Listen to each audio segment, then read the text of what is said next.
अभी हम लोग जो है श्री दादा गुरुदेव भगवान की कथा में प्रवेश करेंगे। एक बार प्रेम से बोलिए भक्त वत्सल भगवान की जय। तो हम लोग जो है श्री दादा गुरुदेव भगवान की कथा में प्रवेश करते हैं। केवल 2 मिनट प्रेम से भगवान नाम संकीर्तन करें, इतनी देर मैं ग्रंथ निकाल लेता हूँ। भजो रे मन प्रेम से राम रघुरैया, भजो रे मन प्रेम से राम रघुरैया, भजो रे मन प्रेम से राम रघुरैया। बोले भक्त वत्सल भगवान की जय। खैर, हम लोग सुन रहे थे कि किस प्रकार जय श्री महाराज जी गोवर्धन जी में निवास कर रहे थे। हाँ, गोवर्धन जी में महाराज जी ने लक्ष्मण मंदिर की सेवा का दायित्व लिया था। अपने गुरुदेव को कहा था कि गुरुदेव, आप जो है अब किसी प्रकार की चिंता मत कीजिए। अब जो है यहाँ गोवर्धन मंदिर में दास ही सेवा करेगा। महाराज जी वहाँ सेवा करने लग गए, और सेवा में किस प्रकार उन्होंने सब सेवा को संभाला है, क्योंकि गोवर्धन मंदिर लुप्त प्राय हो रहा था एक तरह से। मंदिर वहाँ ठाकुर जी विराजमान थे, जो लक्ष्मण मंदिर था श्री लक्ष्मण जी महाराज विराजमान तो थे, पर बात यह है कि वहाँ सेवा का कोई ऐसा विशेष रूप से प्रबंध नहीं था। कोई ऐसे साधु भी नहीं थे जो अच्छे से सेवा कर सके। और जो उस मंदिर के ट्रस्ट के लोग थे, उन्होंने महाराज अपने नाम पे सारी दुकानें करवा ली, अपने नाम पे सब कुछ करवा लिया, तो उनके खिलाफ भी कार्रवाई करनी थी। तो महाराज जी ने बड़ी सुचारू रूप से वहां सेवा की। बहुत सुंदर सेवा महाराज जी ने की। जाते ही सबसे पहले उन सब शरारती तत्वों के विरुद्ध केस किए कोर्ट में कि ये जो है बड़े उद्दंड हैं, जो भगवान की जमीन को अपना बताते हैं। तो उनके खिलाफ केस हुए। लेकिन महाराज जी की सरलता कितनी सुंदर है, महाराज जी का स्वभाव कितना सुंदर है कि वहां जाकर केस तो उनके खिलाफ किया, पर उनको कोई कष्ट ना हो इस कारण से उनका भी ध्यान रखते थे।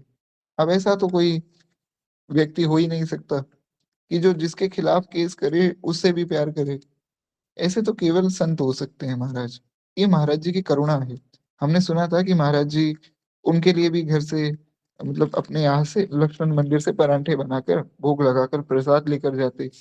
और जब कहीं बाहर केस लड़ने के लिए जाना होता किसी दूसरे शहर में, तो वहां जाकर महाराज जी उनके रहने की व्यवस्था करवा देते कि भैया आप कहाँ भटकोगे, आप जो है यहाँ आराम से संतों के बीच में रहो, खूब भजन करो, खूब प्रसाद पाओ और प्रेम से रहो।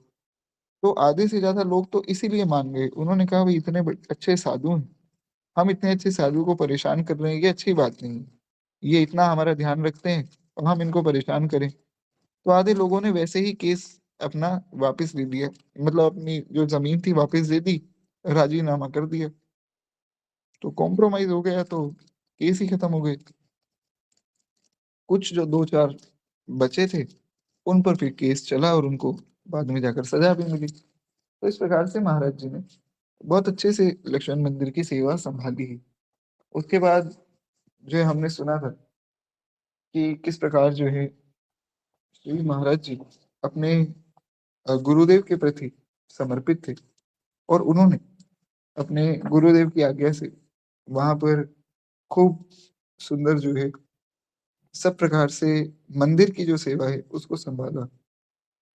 कहते हैं इस प्रकार से यहाँ पर ये सब मुकदमे खत्म हुए। अब आगे संत सेवा कैसे हुई वो हमें आज की कथा में सुनना है।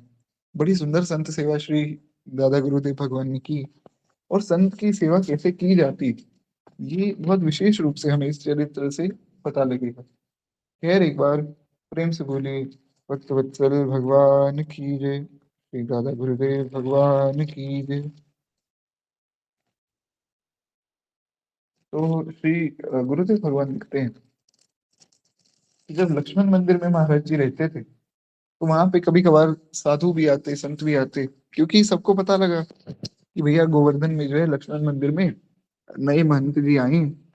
तो इसलिए भी साधु विचरते रहते कि चलो देखा जाए कि इस मंदिर में कौन-सा नया मानते हैं। और बाकी जो साधु हैं, वे तो रमन करते ही रहते हैं। बहता पानी और रमता जोगी, ऐसा साधुओं में एक कहावत है कि साधु जो है उसको विचरण करते रहना चाहिए। इधर से उधर, उधर से आगे, ऐसे चलते रहना चाहिए ताकि वो सब पर कृपा कर सके।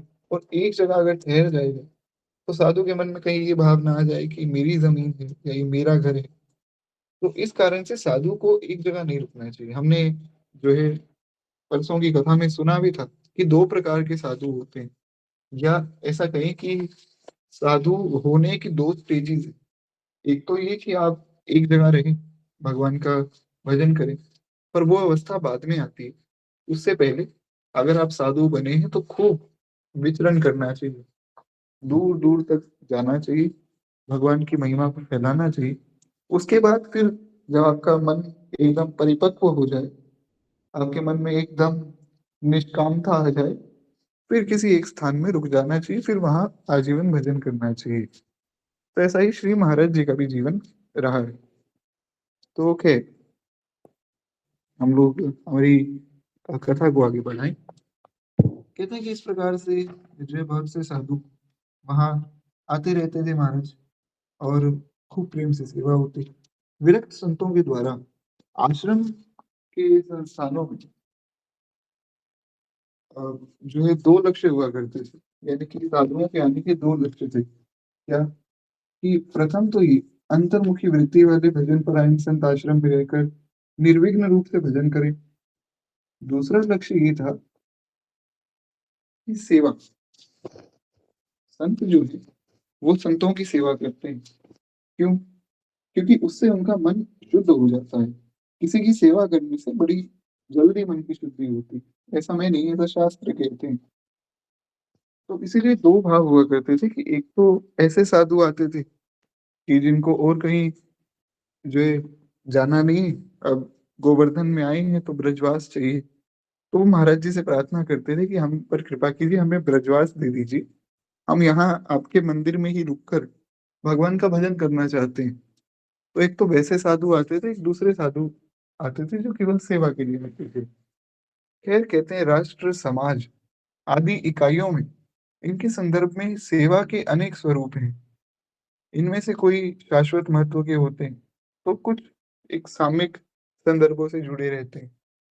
साधु संतों की मंदिर आश्रम परंपरा में प्रधान रूप से 4 सेवा प्रकल्पों के नियमित महत्व प्रदान किया जाता है। अगर किसी को समझ नहीं आया है तो कोई बात नहीं, मैं सरल शब्दों में बता देता हूँ।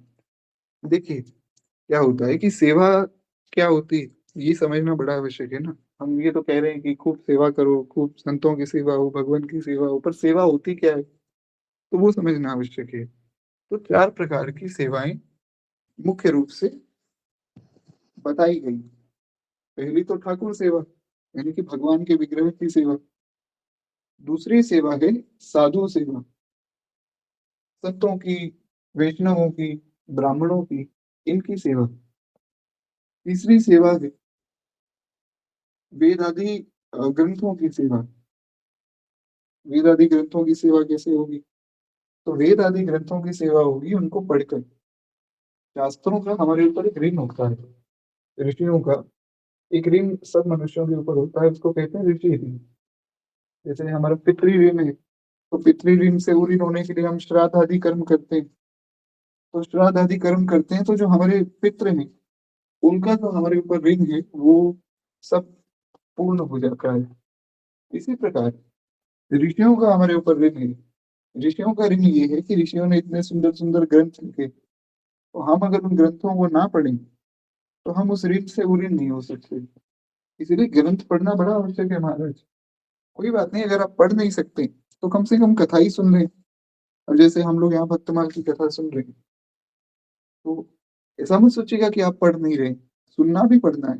आप कथा सुन रहे हैं, आपको उस कथा के विषय में जानकारी हो रही है, और आप प्रेम से जो है सब जिन भी भक्तों का चरित्र आ रहा है उनको आप प्रणाम कर रहे हैं, तो वो भी वास्तव में पढ़ना ही है एक तरह से। खैर, एक बार प्रेम से बोलिए भक्तवत्सल भगवान की जय। तो इस प्रकार से वेदों की सेवा, यानी कि शास्त्रों की सेवा, संतों की सेवा, भगवान की सेवा, और चौथी प्रकार की सेवा है गो सेवा। गो सेवा वास्तव में सबसे महान सेवा मानी गई। गो सेवा के बहुत से अनेक चमत्कार प्रत्यक्ष देखे गए। अब गो सेवा की महिमा पर तो हम चर्चा आगे करेंगे ही, पर मैं आपको केवल एक छोटी सी बात बताना चाहता हूँ कि देखिए, मैं गो सेवा को सबसे उत्तम सेवा क्यों बता रहा हूँ। भगवान की सेवा करना वास्तव में बड़ी सौभाग्य की बात है, सबको नहीं मिलती। पर फिर भी महाराज, भगवान की सेवा से ज्यादा कठिन है साधु की सेवा, कि भगवान की सेवा तो फिर भी लोगों को मिल जाती, भगवान करुणा करके अपनी सेवा दे देते हैं। पर संत की सेवा मिलना बहुत कठिन है महाराज, क्योंकि संत की सेवा बहुत भाग्यशाली और बहुत कृपा पात्र व्यक्ति को मिलती है, सबको नहीं मिलती। और साधु की सेवा हर कोई कर भी नहीं सकता है। जैसे हमारे दादा गुरुदेव श्री पहाड़ी बाबा महाराज थे, उनका स्वरूप ऐसा था जैसे कोई सिंह हो, जैसे नरसिंह भगवान थे ना। अब नरसिंह भगवान है तो भगवान, और सब पर कृपा भी करते हैं। पर महाराज, नरसिंह भगवान से सब डरते हैं। तो ऐसे श्री दादा गुरुदेव भगवान सबसे प्रेम करते थे, खूब उनके अंदर करुणा थी। दादा गुरुदेव श्री पहाड़ी बाबा, हम जिनका चरित्र सुन रहे हैं वो दादा गुरुदेव श्री भक्त माली जी हैं। तो पहाड़ी बाबा महाराज जब गर्जना करते, ऐसा लगता मानो सिंह दहाड़ रहा हो। तो उनसे सब डरते थे, वो डांट भी देते थे तुरंत। जैसे एक बार की बात है कि हमारे गुरुदेव भगवान और कुछ एक दो साधु वहाँ खाक चौक में रहते थे। वृंदावन में एक स्थान है खाक चौक, तो वहां पे श्री पहाड़ी बाबा रहते थे। तो खाक चौक में श्री गुरुदेव भगवान और एक दो साधु बात कर रहे थे। इतने में क्या हुआ कि 25-30 साधुओं की एक टोली आ गई। तो महाराज जी बड़े खुश हुए।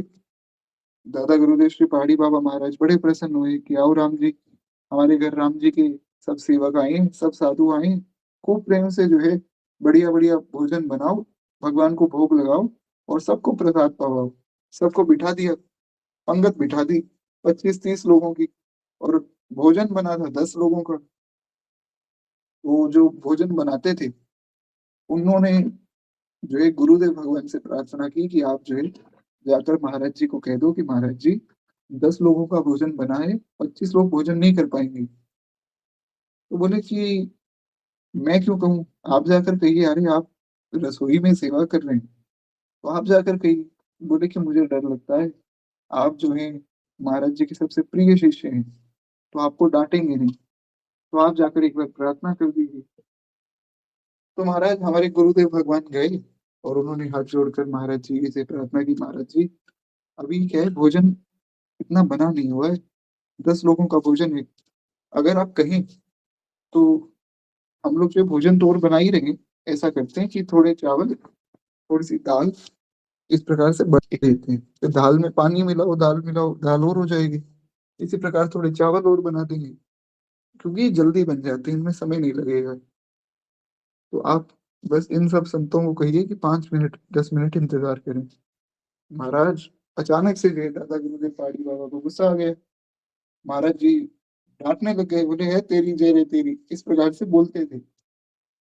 पंडित बनता है, बहुत बड़ा पंडित बनता है, हमें सिखाएगा सेवा कैसे की जाती है। चलो आज सब लोग बैठो, आज सबको भोजन हम कराएंगे। संत अपनी मस्ती में रहते हैं महाराज, तो डांट दिया। अब जब महाराज जी ने डांट दिया तो उनके सामने कोई कैसे बोले। तो बोले सब बैठो, आज सबको हम प्रसाद पवाएंगे। अंदर गए रसोई घर में। अब 10 लोगों का खाना बना हुआ है, खाने वाले 30 लोग। अंदर गए रसोई में और दाल, जिस अ, पात्र में दाल थी, उसमें जो है हाथ लगाए, हु ऐसे कह के। भगवान जाने उन्होंने क्या लीला की, दाल बढ़ गई। चावल में हाथ लगाया, चावल बढ़ गए। जो रोटी बनी थी उसमें हाथ लगाया, रोटी बढ़ गई। सबको बिठाया, और जो रसोई में सेवा करते थे उनको भी बिठा दिया कि आज तुम भी बैठो, आज हम सबको जिमाएंगे महाराज। जो रसोई बनाते थे भगवान की, वे बेचारे बड़े डरे हुए थे कि आज जो है कहीं हमारी लाज ना चली जाए। अरे महाराज, 10 लोगों का खाना बना है, ऊपर से हम लोगों को महाराज जी ने और बिठा दिया साथ में, 30-35 लोग हो गए। क्या होगा? सबने प्रेम से भोजन कर लिया। भोजन करने के बाद भोजन बच गया। जो बचा हुआ भोजन था वो पशुओं को खिलाना पड़ा। इतना भोजन हो गया महाराज। तो ये प्रत्यक्ष लीलाएं संतों की। तो इसलिए संतों के पास रहना और उनकी सेवा करना थोड़ा कठिन कार्य है। संत तुरंत डांट देते हैं। उनकी डांट को सहन कर पाना बहुत कठिन है। लेकिन विश्वास मानिए, जो संतों की डांट सहन कर लेता है ना, वो निखर कर सबके सामने आता है। आज हमारे गुरुदेव भगवान पूरे जगत में प्रतिष्ठित क्यों हो रहे हैं? पूज्य श्री प्रेमानंद बाबा को देख लीजिए, वो पूरे जगत में आज क्यों सबके सामने उनकी प्रतिष्ठा हो रही है? आजकल श्री इंद्रेश जी महाराज बड़े वायरल हो रहे हैं। इन सब ने गुरुजनों की डांट सही, तभी निखर कर जुड़े, इतने अच्छे साधु पुरुष बने। इसलिए समझना चाहिए, सब गुरु कृपा से, संत कृपा से ही होता है। एक बार जो है खाक चौक में एक कोई वैष्णव आए, तो उन्होंने बहुत बढ़िया जो है साड़ियाँ कुछ श्री किशोरी जी की सेवा में अर्पित की। तो हमारे गुरुदेव भगवान के मन में आया कि बढ़िया साड़ियाँ हैं, तो क्यों ना इन साड़ियों को भगवान की सेवा में हम उपयोग कर लें। इन साड़ियों से हम भगवान की पोशाक बना लेंगे, बड़ी सुंदर साड़ियाँ हैं। ऐसा गुरुदेव भगवान ने मन में भाव किया। अब दादा गुरुदेव श्री पहाड़ी बाबा को सब पता लग गया, क्योंकि वे तो अंतर्यामी थे, सबके मन की जानते थे। और वे कहते भी थे कि संसार का कोई ऐसा व्यक्ति नहीं है जिसके विषय में मैं कुछ ना बता सकूं। किसी भी व्यक्ति को कहीं से भी मेरे सामने ले आओ, मैं उसके पिछले 3 जन्म के विषय में भी बता सकता हूँ, उसके आने वाले जन्मों के विषय में भी बता सकता हूँ। मैं केवल उसकी आंखें देखकर सब बता सकता हूँ। ऐसे योग सिद्ध पुरुष थे। तो उनको पता लग गया कि इनके मन में ऐसा विचार है कि साड़ी से भगवान की पोशाक बनाएंगे। तो महाराज जी को कहा कि जाओ यमुना जी में स्नान करके आओ। महाराज जी ने कहा गुरु आ गया है, ठीक है चले जाते हैं। जैसे ही वो गए, पीछे से जो है मोहल्ले की सारी माताओं को बुला लिया। माताओं को कहा कि खाक चौक में जो है साड़ियां बंटने वाली हैं, सब लोग आ जाओ, जो साड़ी जिसको पसंद हो ले जाओ। ये भी विचार नहीं किया कि ये महंगी साड़ी है, सस्ती साड़ी है, किसको कौन सी देनी है, कोई एक ले जा रहा है, दो ले जा रहा है। खोल दिया भंडार, ले जाओ सारी ले जाओ। तो सब साड़ियां जो है सब स्त्रियां ले गई। अब जो है महाराज जी हमारे गुरुदेव भगवान लौट कर आए स्नान करके। तो बोले कि गुरुदेव यहाँ पर कुछ साड़ियां रखी थी किशोरी जी की सेवा में। बोले वो तो हमने दे दी, सब माताओं को दे दी। तो गुरुदेव बोले कि महाराज जी, मेरे मन में ये भाव था कि वो जो साड़ियां हैं बड़ी सुंदर हैं, ठाकुर जी की पोशाक बन जाती। पर चलिए कोई बात नहीं, अब आपने दे दी तो फिर डांट दिया। ए तेरी जेरे तेरी, बहुत बड़ा पंडित बनता है। अरे हमारे राम जी भिखारी हैं। तो ऐसा 2-3 बार एक बात को बोलते। अरे राम जी भिखारी हैं क्या? राजा अधिराज है। कोई कमी है भगवान के दरबार में?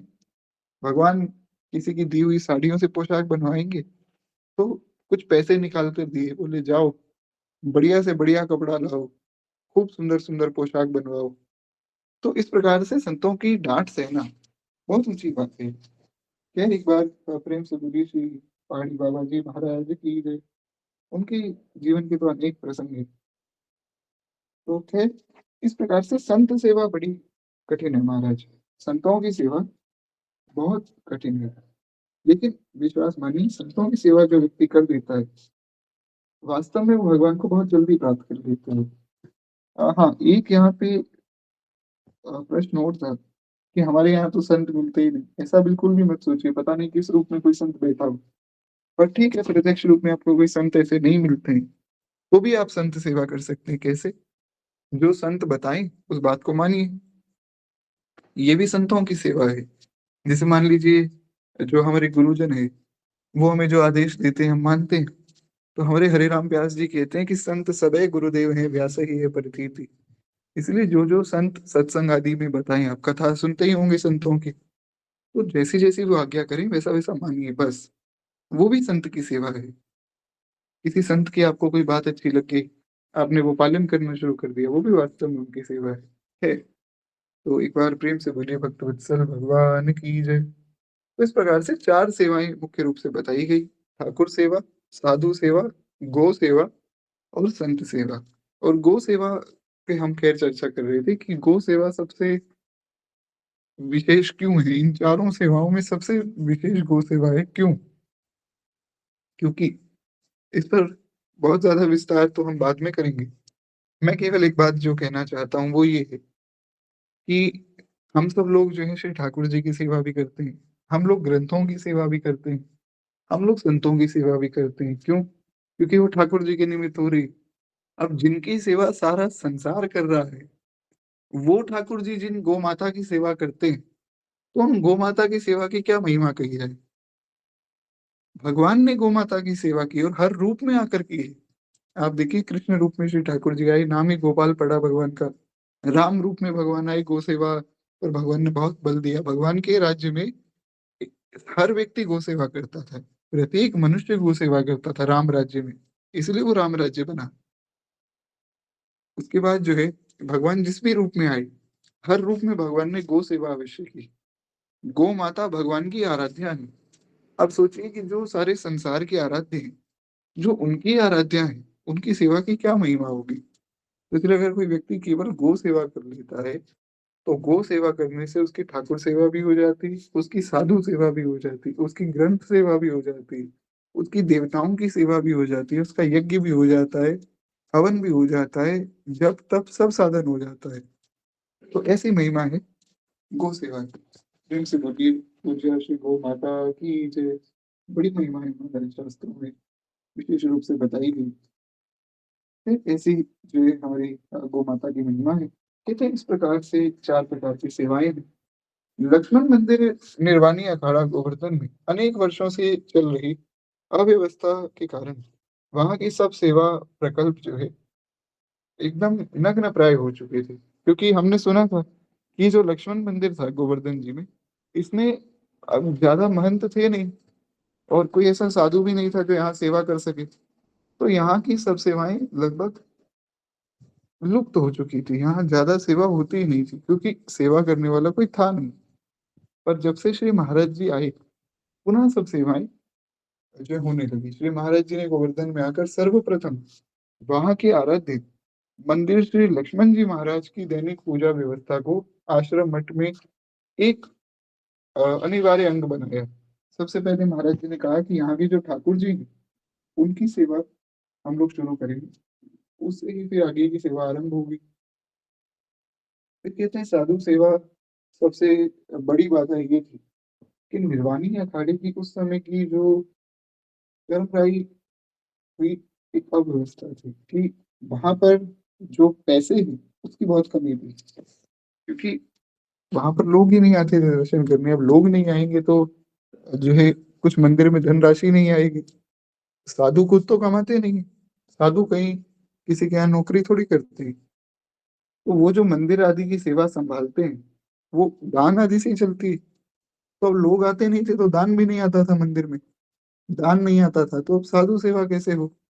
इसीलिए साधु सेवा वहां कम होती थी क्योंकि लोग ही नहीं थे, तो पैसे ही नहीं थे। तो इसलिए जो अर्थव्यवस्था थी उसका एक बहुत विशेष रूप से यहाँ पर बल दिया गया है कि अर्थव्यवस्था बिगड़ी हुई थी। कहते हैं अखाड़ा मंदिर संपत्ति के रूप में जो दुकानें थी उनमें से किसी का किराया कुछ आने तथा किसी को 2 रुपए तथा 3 रुपए द्वारा उसी समय अनेक मुकदमे भी दायर किए गए।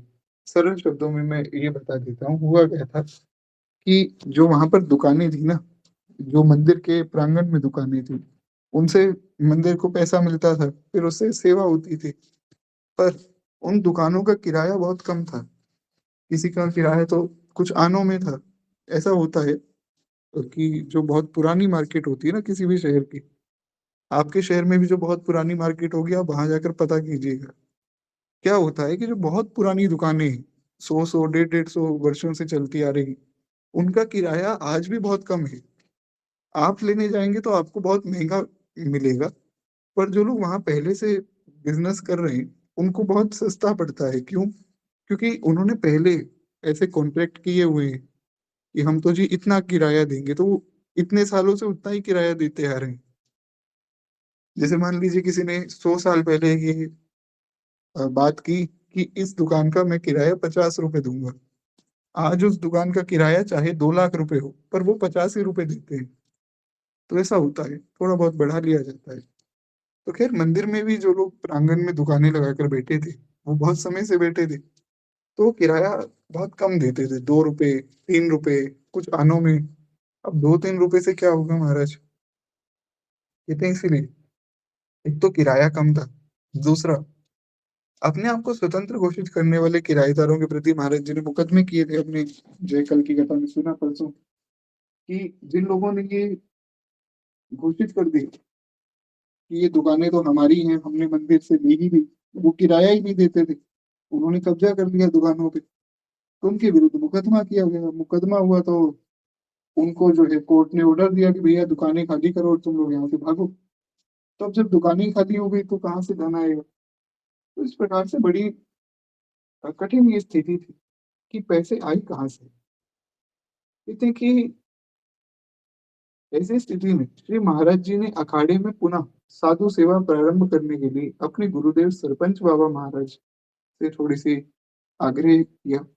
सरपंच बाबा से उन्होंने कहा कि आप जो है कुछ कृपा कीजिए महाराज जी। तो सरपंच बाबा महाराज के पास जब श्री दादा गुरुदेव भगवान गए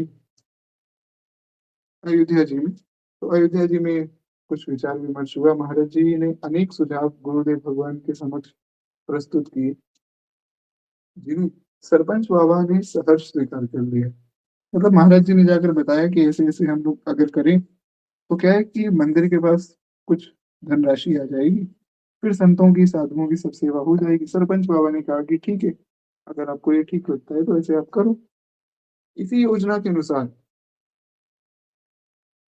अखाड़ा परिसर की खाली जमीन को जो है दुकानों के लिए पट्टे पर उठाया गया, और फिर जो है परिसर के बाहर उन्हें किया गया। और जो मंदिर के बाहर एक हवेली थी, उसके किराएदारों के साथ नवीन अनुबंध करते हुए दीर्घकालिक कर दिया गया। सरल शब्दों में मैं आपको ये बता देता हूँ, हुआ क्या था कि जो पहले दुकानदार थे, उनको तो कोर्ट ने निकाल दिया था, उनको तो ऑर्डर मिल गया था कोर्ट का कि अब जो है तुम यहाँ नहीं रहोगे। तो इसलिए महाराज जी ने नए लोगों को खोजा, नए लोगों के साथ नया कॉन्ट्रैक्ट बना, और उनको जो है किराए पे दुकानें दे दी गई। सरल शब्दों में इतना। इतने एक प्रकार से जो नवीन किराएदार थे उनको फिर दुकानें सौंपी गई। इस प्रकार महाराज जी की दूरदर्शिता एवं सत्य प्रयासों से वहां की आर्थिक स्थिति फिर से सुधर गई, और जिसके परिणाम स्वरूप साधु सेवा फिर से शुरू हो गई। तो इसमें सब जो है महाराज जी का ही सब निर्देश था। कहते हैं महाराज जी द्वारा आत्मीयता एवं विनम्रता पूर्वक की जाने वाली सेवा, वहां उसी के कारण साधु संतों का आवागमन आवागमन प्राय बना रहता था। क्योंकि महाराज जी बहुत अच्छे से सेवा करते थे, तो संत जहां भी जाते वहां प्रशंसा करते कि भैया अगर गोवर्धन जी जाना है दर्शन करने तो लक्ष्मण मंदिर चले जाना, वहां श्री भक्तमाली जी महाराज बड़ी सुंदर सेवा करते हैं। तो इस प्रकार संतों का आवागमन बना रहता, हर एक संत प्रशंसा उनकी करते। जैसे मान लीजिए कोई अयोध्या से आया, तो अयोध्या से आया, लक्ष्मण मंदिर में रुका, उन्होंने देखी कि बड़ी अच्छी सेवा हो रही है, तो अब जब वो वापस अयोध्या जाएंगे, तो वापस अयोध्या जाकर वो सबको यही तो बताएंगे कि वहां बहुत अच्छी सेवा होती है, वहां जाना चाहिए। तो इसीलिए खूब जो है प्रशंसा होने लगी, उसके कारण बहुत से संत आते रहते थे। अयोध्या से अनेक परिचित एवं अपरिचित संत वहां आया जाया करते थे। श्री गोवर्धन परिक्रमा के लक्ष्य से आए विचरणशील प्रकृति के साधु संत लक्ष्मण मंदिर के परिसर में आकर ठहरने लगे। बहुत से लोग इसलिए भी आते हैं कि हम जो है ब्रजमंडल की 84 कोस की परिक्रमा कर लें, गोवर्धन जी की परिक्रमा कर लें। तो वो भी जो लोग वहां पर उस भाव से आते थे, वो भी लक्ष्मण मंदिर में ही रुकते, और वहां उनकी भी सेवा होती। जो संत आते, साधु संत, ये थे महाराज जी की संत सेवा के यथार्थ स्वरूप से भली भांति परिचित थे, और उनके द्वारा चलाई जा रही सेवा प्राय मठ मंदिरों में आवश्यक खाना पूर्ति के रूप में की जाने वाली भावहीन सेवा नहीं थी। कई जगहों पर जो है ऐसी भावहीन सेवा भी होती, जहाँ पे कोई ऐसा संत सेवा का भाव नहीं है, कोई जो है संतों से प्रेम नहीं, बस बहुत ज्यादा धन है और लोगों को दिखाना है इसलिए सेवा होती है, दिखावे के लिए। पर महाराज जी की सेवा दिखावे के लिए नहीं थी। जो दान दाताओं को आकृष्ट करने के लिए सेवा की जाती है वो सेवा नहीं है। कि अगर सेवा नहीं होगी मान लीजिए उन मठ मंदिरों में, तो क्या होगा कि जो लोग दान देते हैं वो नहीं देंगे, वो कहेंगे यहाँ सेवा तो हो नहीं रही, हम क्यों दान दें। तो इसलिए दिखावा करने के लिए कई जगहों पर सेवा होती है। तो वहां पे जैसे प्रसाद बन रहा है तो देसी घी में ना बनाकर नकली घी में बना दिया जाता है ताकि पैसे बच जाएं और हम लोग रख लें। तो वो सब भाव महाराज जी का नहीं था। वे बहुत प्रेम से सेवा करते। वे संत सेवा को ही अपना भजन साधन मानते थे, इसलिए उनकी सेवा बहुत प्रेम से की जाती थी। कहते हैं उनकी दृष्टि में संत और भगवान में कोई भेद नहीं था। इस कारण से जब वे सेवा करते थे तब वे यही भाव करके सेवा करते थे कि भगवान की सेवा ही हम लोग कर रहे हैं। यहाँ हम उसी समय की संत सेवा की मात्र दो घटनाएं क्रमशः उनका उल्लेख कर रहे हैं, जिनके पाठक श्री महाराज जी का साधु स्वभाव यहाँ से जान सकते हैं सरल शब्दों में। कि अब दो घटनाएं ऐसी हुई जिसमें महाराज जी की साधु सेवा का वर्णन श्री गुरुदेव भगवान ने किया। वो हम कल की कथा में सुनेंगे कि किस प्रकार जो है दादा गुरुदेव ने संत सेवा की और किस प्रकार से जो है उनकी सेवा में निष्ठा दी। आज वाणी को ही विश्राम देंगे, केवल 2 मिनट प्रेम से हम लोग जो है भक्तमाल जी की आरती करें। एक बार प्रेम से बोलिए भक्त वत्सल भगवान की जय, श्री दादा गुरुदेव भगवान की जय। इस धन्य नाभा भारती की आरती आरत हरे, ये भक्त भगवत की कथा सब विश्व का मंगल करे। इस धन्य नाभा भारती की आरती आरत हरे, नर जाति जब माया विवश अज्ञान तम में पग गई, जन भारती आभा तभी जग मग गई जग गई। इस धन्य नाभा भारत की आरती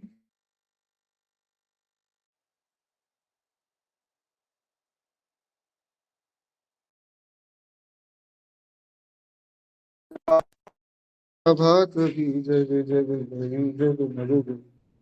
इस माला की सकल हरिभक्त जन दाया करो, सच्ची अहिंसा भक्ति में विज्ञान दे माया दो। इस धन्य नाभा भारती की आरती आरत हरे, इस धन्य नाभा भारती की आरती आरत हरे। पूज्य भक्त वत्सल भगवान की जय, बाल कृष्ण लाल की जय, उमापति महादेव की जय, सदगुरुदेव भगवान की जय, सब संतन की जय, सब भक्तन की जय, आज की आनंद की जय। जय जय श्री सीताराम, जय जय श्री राधे श्याम, नमः पार्वती पतये, हर हर महादेव शंभु हर। तो जी, तो अगर किसी को कोई प्रश्न हो तो हम लोग उस पर व्हाट्सएप पे चर्चा कर लेंगे। अभी के लिए मैं आप सबसे आज्ञा चाहूंगा। गलती को क्षमा कीजिएगा। श्री सीताराम, श्री राधेश्याम।